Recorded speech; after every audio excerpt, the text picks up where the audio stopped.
7 ways to make new friends and starting a conversation with strangers. Number 1. Say the magic word hi.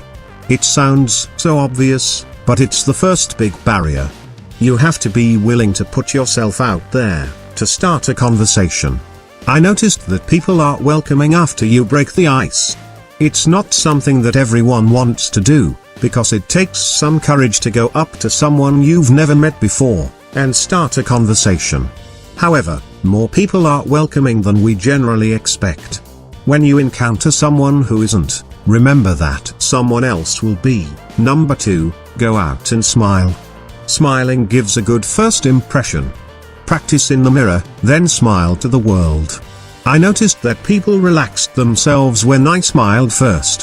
When I continued smiling throughout the conversation, they smiled back and really opened themselves up to deeper conversation. Number 3, ask them a question. Asking someone a question is another option. But if you really want to have a chance at sparking an actual conversation, it's best to avoid questions about the current time or weather. Come up with thoughtful, open-ended questions, ones that you actually care about learning the answers to. Ask for a specific restaurant recommendation, a new workout class, or the best nearby cafe to work from.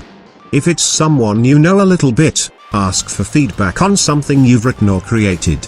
These kinds of questions show that you have an interest in the other person's opinion, which suggests that you trust them.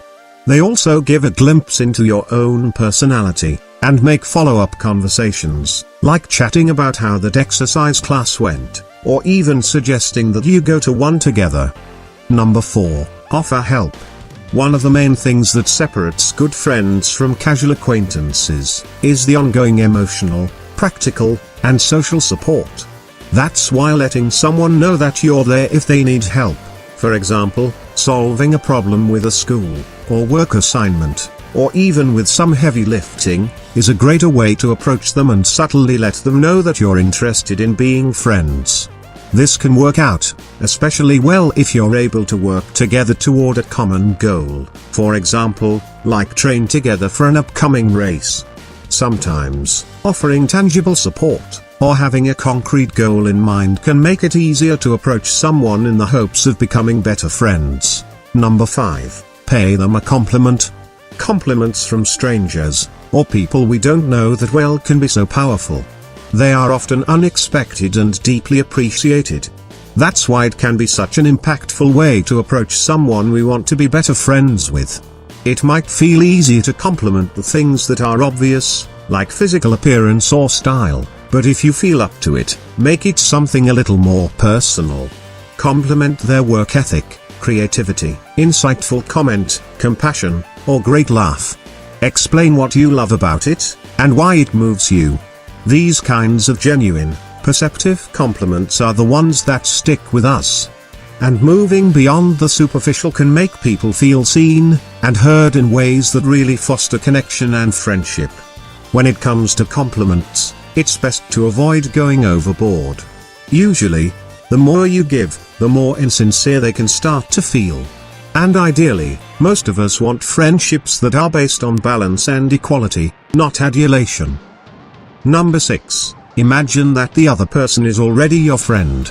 This way you'll treat them that way instead of seeming awkward, and being comfortable around someone is the best way to start a new friendship. Take a chance today and talk to someone new. When you're friendly to someone, they'll most often be friendly back. Number 7, practice.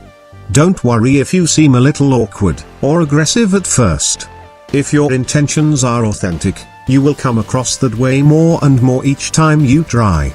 It's just like any other skill, where it gets easier with practice.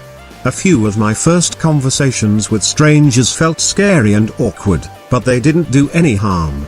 It made me learn what I needed to work on. I hope you enjoyed the video. If you find it useful, don't forget to share it, and make sure to subscribe to see more video in the future. Thanks for watching, and see you soon.